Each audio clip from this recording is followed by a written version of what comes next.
আপনি কেন ভয় পাচ্ছেন কবরকে? আপনি কেন ভাবছেন হাসর নিয়ে?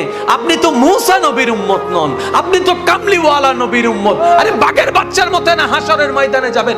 যদ্দূর পারেন সৎ থাকার চেষ্টা করেন, যদ্দূর পারেন আমল করার চেষ্টা করেন। পারলে পারলাম, না পারলে নাই, অন্তত আল্লাহকে হাসরের ময়দানে গিয়ে বলতে পারবো, মওলা তোমাকে খুশি করার মতো কোনো যোগ্যতা আমার কাছে নাই, তোমাকে রাজি করার মতো কোনো ইবাদত আমার কাছে নাই, কিন্তু আমি বান্দা হিসেবে চেষ্টা করে গিয়েছিলাম।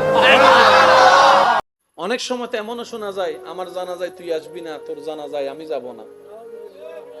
অনেক সময় এমনও শোনা যায়, আমি মরলে তুই আমার চেহারা দেখবি না, তুই মরলে আমি তোর চেহারা দেখবো না। বাবারে বাবারে, কি বলে ফেললাম! আল্লাহু আকবার।